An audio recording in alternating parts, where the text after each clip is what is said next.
CBSE class 12 maths हमारा chapter है integration और अगला क्वेश्चन है क्वेश्चन नंबर 74।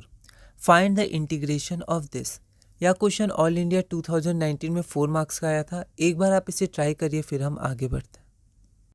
तो सबसे पहले हमने गिवन इंटीग्रेशन को आई मान लिया, ठीक है। अब हम क्या करेंगे कि हमें ऊपर देख सकते हैं कि हमें cos x dx है, तो अगर sin x को हम लोग t मान लें तो cos x dx dt हो जाएगा।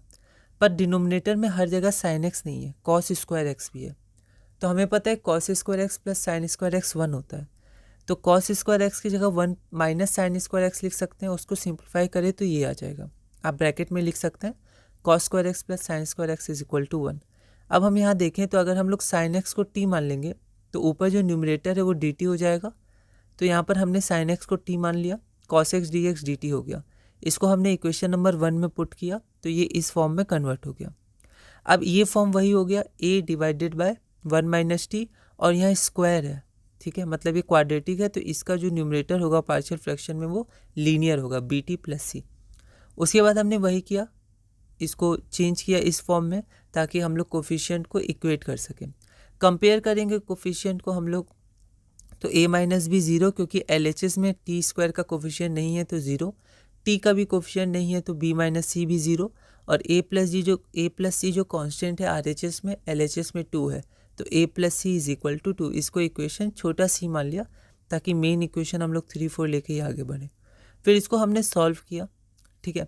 तो सॉल्व कैसे किया, तो हमने यहाँ पर a इक्वल टू बी आ जाएगा, ठीक है, और इसकी वैल्यू हमने यहाँ रख दी, मतलब a को इसमें b रख दिया। क्यों? क्योंकि यहाँ पर फिर हम लोग को b प्लस सी की वैल्यू आती, यहाँ b माइनस सी की वैल्यू है, तो 2 इक्वेशन 2 वेरिएबल, तो इन दोनों को हम लोग फिर सॉल्व करके आगे बढ़ सकते थे।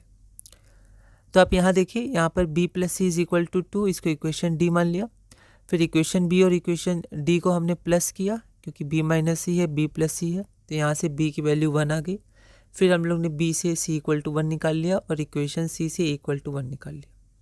जब हमारे पास ए बी सी की वैल्यू आ गई तो एक जनरल प्रोसेस है जिसके अनुसार हम आगे बढ़ रहे हैं क्वेश्चंस में, तो उसी तरह हम ए बी सी वैल्यू को इसमें पुट करेंगे। तो ये जो यहाँ पर आपका मल्टीप्लिकेशन प्रोडक्ट में था वो अब यहाँ पर सम में ब्रेक हो गया, तो इंटीग्रेशन साइन ब्रेक हो जाएगा, डिस्ट्रीब्यूट हो जाएगा प्लस पर। फिर इस वैल्यू को हमने 2 में पुट कर दिया तो इंटीग्रेशन साइन यहाँ आ गया। फिर इंटीग्रेशन साइन ये हो गया और ये यहाँ पर बीच में प्लस आ गया, तो अब इंटीग्रेशन साइन ब्रेक हो जाएगा। अब जैसे यहाँ पर मुझसे गलती हो गई, a प्लस टी नीचे मैंने dt लिख दिया, तो हम लोग एक बार कट कर सकते हैं। पहले तो कोशिश करेंगे गलती ना हो, इतना कंसंट्रेशन डेवलप करेंगे, पर हो जाए तो बस एक बार कट करेंगे, हम लोग ऐसे कट नहीं करेंगे, ठीक है। तो यहाँ पर इसको ऐसे किया। अब यहाँ देखिए, ये तो आपका log 1 माइनस टी हो जाएगा, और माइनस टी है तो -1 बाहर आ जाएगा, तो minus log 1 minus log mod 1 minus T. अगर यहाँ पर हम लोग गौर करें तो यहाँ पर जो 1 प्लस टी स्क्वायर है उसका डिफ्रेंशिएशन 2t होता है, तो ऊपर सिर्फ t आना चाहिए था, पर यहाँ 1 भी है, तो फिर से हम लोग पहले इस न्यूमरेटर को ब्रेक करेंगे, ठीक है। तो यहाँ पर ब्रेक किया तो ऐसे आ गया। अब 1 प्लस टी स्क्वायर तो 10 इनवर्स टी होता है। अब यहाँ पर इसका 2t होगा, तो यहाँ 2t आएगा तो dt बाई 2 आ जाएगा, मतलब du बाई 2, जैसे यहाँ पर मैंने हल्का सा किया है, मतलब यहाँ पर मैंने शो किया है। 1 प्लस टी स्क्वायर को u माना तो t times dt du by 2 आ गया, तो बाद में आपका हाफ आ जाएगा, half log square 1 plus T square, यहाँ हाफ लॉग u आया और u की वैल्यू क्या थी 1 प्लस टी स्क्वायर, ठीक है। तो ये हमारा आ गया।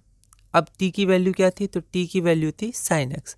Since t is equal to sine x, तो जहाँ जहाँ t है हमारे पास वहाँ वहाँ हमने साइन x को फिर से पुट कर दिया, ठीक है।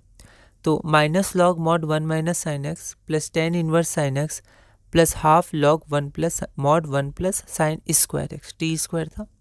अब यहाँ पर लॉग है और यहाँ पर लॉग है, तो हम प्रॉपर्टी लगा सकते हैं, ठीक है। तो यहाँ पर 10 इनवर्स साइन एक्स, ठीक है, plus log 1 plus sine square, और ये हाफ है तो हाफ ऊपर चला जाएगा, पावर में half, minus 1 minus sine x, minus log 1 minus sine x. तो यहाँ पर जो पावर में हाफ था वो रूट हो जाएगा, है ना, root 1 plus sine square x, तो root 1 plus sine square x, और यहाँ पर माइनस है तो यहाँ डिवाइड हो जाएगा m बाई n, लॉग की प्रॉपर्टी, तो प्लस लॉग इतना, तो हमारा रिक्वायर्ड आंसर इतना हो गया, कांस्टेंट c। अगला क्वेश्चन है, find integration of 2 cos x dx divided by 1 minus sine x into 1 plus sine square x यह क्वेश्चन CBSE 2018 में 4 मार्क्स आया था और हमने यही क्वेश्चन सॉल्व किया था, बस थोड़ा सा सिंप्लीफाई किया था। यहाँ पर जो हमारे पास क्वेश्चन था उसमें थोड़ा सा सिंप्लीफाई किया था हमने, तो देखिए यही आ गया और यही अब क्वेश्चन बन गया है अगला क्वेश्चन हमारा। तो सेम आंसर आएगा, सेम प्रोसेस लगेगा। 2018 का क्वेश्चन था 4 मार्क्स का, सिमिलर क्वेश्चन है 74 या कुछ एक स्टेप के बाद लगभग सेम, मतलब पूरी तरह सेम ही क्वेश्चन है। तो ये देखिए इसका सेम आंसर आया, यही आंसर आया जो हमारे ये है वही आंसर आया। ठीक है, अगला क्वेश्चन है question number 76, find integration of 2 times dx divided by 1 - x into 1 + x²। यह क्वेश्चन CBSE 2023 में 3 मार्क्स का आया था। ठीक है, तो आप देख सकते हैं कि ये सेम क्वेश्चन है, सेम क्वेश्चन 71। तो ये 76 क्वेश्चन है, हमने पिछली वीडियोस में 71 नंबर क्वेश्चन किया था, सेम क्वेश्चन आया था, तो आपका आंसर भी सेम आएगा और ये हमने कर लिया है। अगला क्वेश्चन है क्वेश्चन नंबर 77, CBSE 2023 में 3 मार्क्स का। ये थोड़ा अगला टाइप का क्वेश्चन है, एक बार आप इस क्वेश्चन को ट्राई करिएगा, अगली वीडियो में हम इसे सॉल्व करेंगे।